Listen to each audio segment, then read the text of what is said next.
We are Sorted, a group of foodie mates who have your back when it comes to all things food.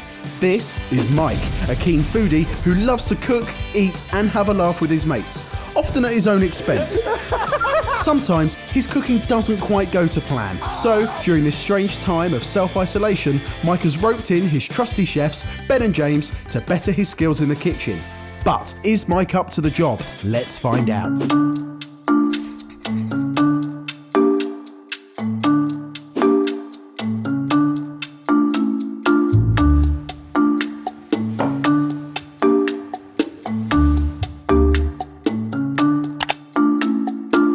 Hello, Evers. Hello. How are you? Very well, thank you. Yourself?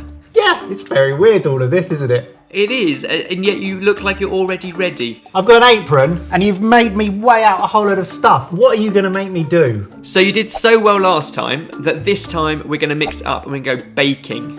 Yesterday I made a batch of these and I took some photos. Today you've got to try and beat me by making a batch of cinnamon nut knots. So it's like a cross between a cinnamon roll, a Swedish cardamom bun, a maple pecan twist. It's intricate, it's baking, it's proven doughs. We're going to put you to the test. Okay. So you are trying to beat me, but at the same time I'm here to help. Jamie and Barry are going to judge at the end based on photographs alone. And as if that's not enough, I've given you a 30-minute time limit, but that only relates to the activity, the hands-on stuff. Ooh. So you need to make a dough, knead a dough, roll a dough, cut a dough, twist a dough, egg wash a dough. We won't count proving and baking. Okay, gotcha. What could possibly go wrong, Mike? It's a good question.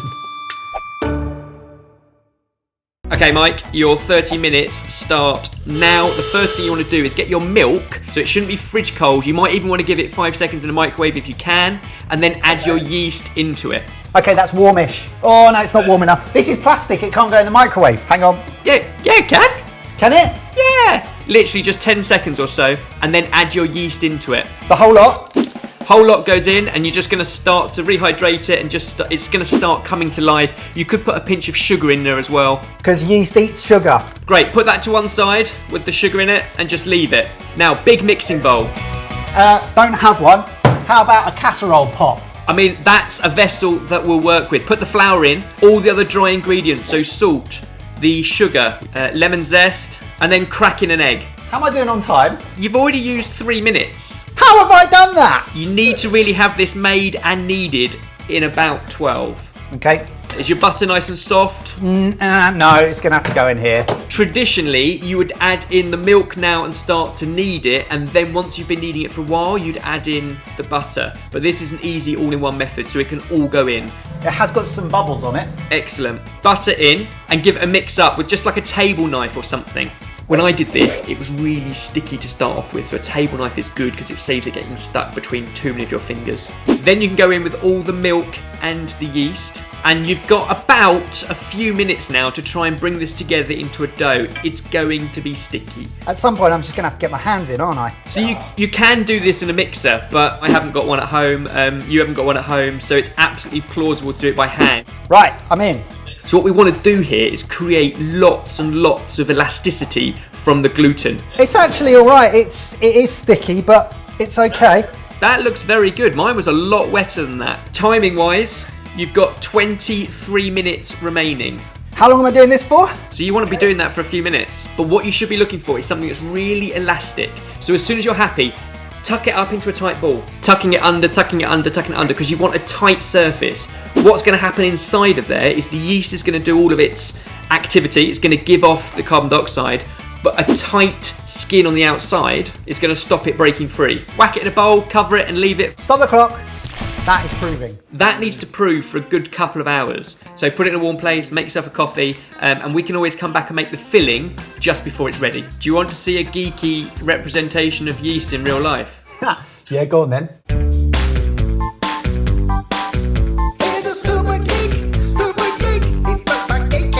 So yeast need 4 things. It needs sugar, it needs water, it needs warmth, both gave it tepid liquid, and it needs time.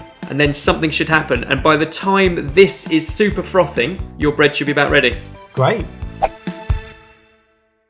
Okay, now what? Resume. Right, the filling is basically blitzed up nuts, whatever you want, and then sugar and spice. Okay. I've got no bowls. Put it in a saucepan. Good idea. Okay, so brown sugar, pecans in. I'm going to go cinnamon. I actually used walnuts in my recipe because that's all I had, and I didn't have quite enough cinnamon, so I also added in some ground ginger. So mine were a really mixed, spiced bag, but you can put in whatever dried spices, whatever nuts you want. Brown sugar's key. I'm good. I'm happy with that. Okay, in that case, put your butter into the microwave to soften. Okay, so straight in. No. Ah! Okay, well, you've gone now. No! Sorry, I wasn't paying attention. Well, what do I do? Get a wooden spoon, mix it up. What you're gonna create instead is like a very, very soft buttercream. You might be better off here because this is probably the more traditional way of doing it. It's just going to use a bit more time. No, I haven't got time. I can't believe I didn't listen. That is so stupid. Stop the clock. Oh, I'm really annoyed at myself that I just did that. Right, now what? More waiting time. The stop clock is on pause. Okay. So do you want to see the real magic? Whoa! This is exactly the magic that's going to be happening inside of your bread. Down it. That is the sugar fungus. In theory, your bread should be ready now to roll, cut and shape. Ooh, that has risen. The only thing you've got left to do is roll, fill, cut, twist and egg wash. Okay, my dough's looking good. Give it a gentle poke. Does it kind of gently spring back? Yeah, it does. Your time restarts now. Dust your work surface with a little bit of flour and then get your dough out. You're going to roll it into a rectangle. It's going to be a huge rectangle. It's going to fill most of that work surface because you want it quite thin. Oh no, mate, look at it. Oh, it's pizza. Think carefully. Your next step is going to be to spread all of your butter sugar paste all over that. When I did it, I brushed over all the melted butter, which is super easy as melted butter, and then sprinkled the dry sugar spice nut mix. Well, I don't have a choice, do I? Also, this is not a rectangle. Are you happy with this thickness? Yeah, you're going to have to go. You haven't got time. So where do I put it? Everywhere? Everywhere. I'd get both hands involved and just spread it out. You'd just be a lot quicker. Okay, come on. Stop fiddling. Wash your hands. I'm just trying. Is that okay? Yep. When you come back to it, you're going to fold the dough in half. So you're going to basically put one half over onto the other to sandwich all that sugary bit in the middle. Right. Oh my goodness. Wonderful. Stretch it, press it flat to seal it in so that all that butter and sugar and dough combines. And now you're going to need a knife and you need to cut into strips about 3 centimetres wide. Perfect. You go a bit thinner actually. Okay. Yeah, great.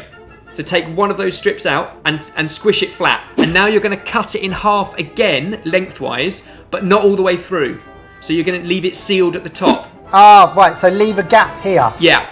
I did not do that. This goes down. Oh my goodness, there is no time. Boom, boom, boom, boom, boom. Flatten it. I've been cutting with the other end of the knife. You're going to pick this up and you're going to, in your hand, twist it. Your left hand's going to twist one way, your right hand's going to twist the other way. So you end up with 3 twists, which should give you like 6 twists because you're doing it with both hands. How's that? Perfect. Now, you're going to have to watch me for this one because I think this is really difficult. You're going to have, excuse my... Yes! Time! You're going to wrap it around 2 fingers so that the last twist comes between the 2 fingers. Yeah. And then the last bit goes under and over and then put it on your baking tray. Do under and over. Which bit goes under and over? Yeah, you've got it. That's it. Get it on the baking tray. Get out of my way. No pressure, but you've got about a minute to do each one of these now. You need 5 more in 5 minutes. Okay. Oh my goodness. Oh my goodness. Oh my goodness. It worked. Does it look good? Yeah, I can't show you right now, but that last one did look good. And you did it in about 45 seconds. So at this rate, you should be okay. Keep going.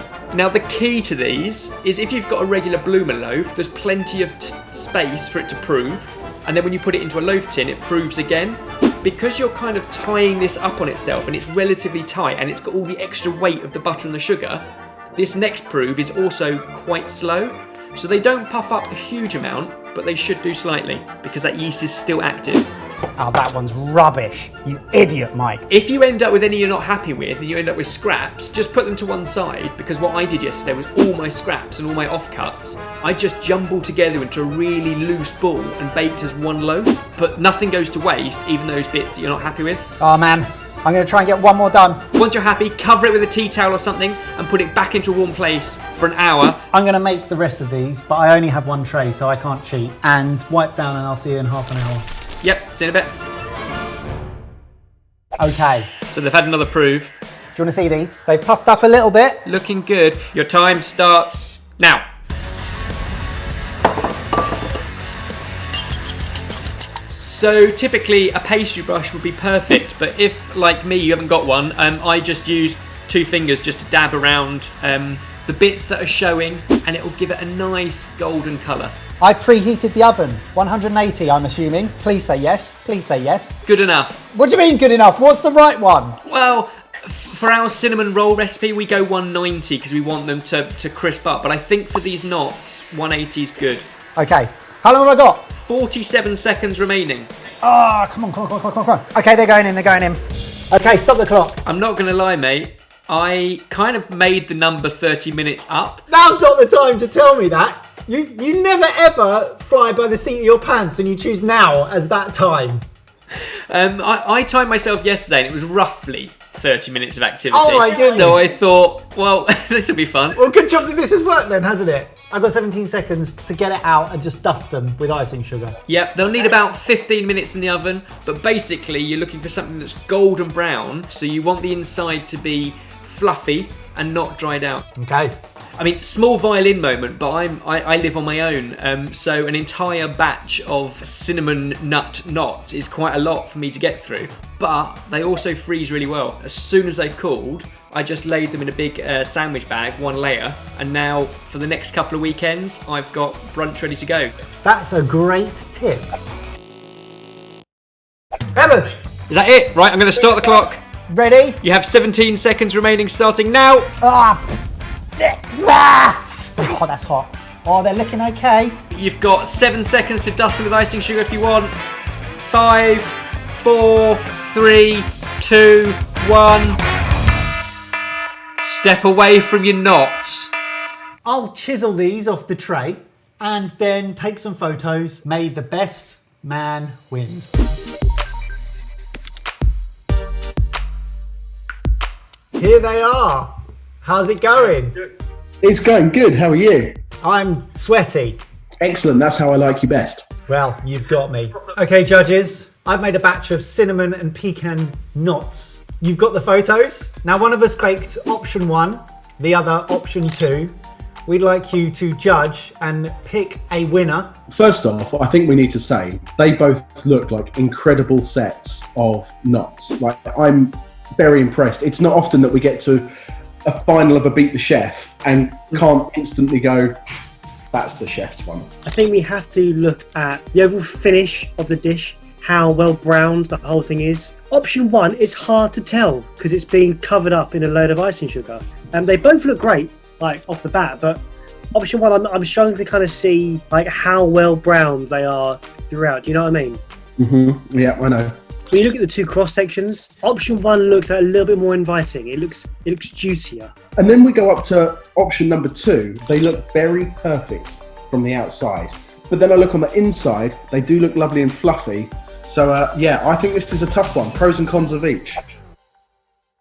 After much deliberation, we both decided that what we want is the most inviting thing that we want to bite into and get all of the flavours and textures. And the one that gave us that feeling across the internet was option 1. Wow, that's me. It's definitely you, Mike. Well done. I thought Ben's looked so much better. They were perfect. When I cocked up earlier and put all of that melted butter in my nuts and my sugar by accident, It helped. that's why that's oozed and not so evenly spread as yours was. Shall I eat one? I'll let you know how it tastes. Oh, it's so good. And you can't beat them when they're still a little bit warm. They are a little bit warm. That is really, really tasty. Thank you so much for teaching me how to make these. But as it was, you beat the chef. Congratulations. Thank you. Thanks, boys. Well played, Mike. Well played, Ebbers. Till next time. One last thing, our new cookbook, Cooking to the Beat, is now available, and it celebrates our love of food and music with some visually stunning recipes that are all achievable at home. You can get hold of a physical copy or get it via our Books app, all part of the Sorted Club. Check out the link for all the information that you need. And now for a blooper. All right, There's a big bumblebee in this room. I don't know if you can. Barry, you're supposed to be self-isolating.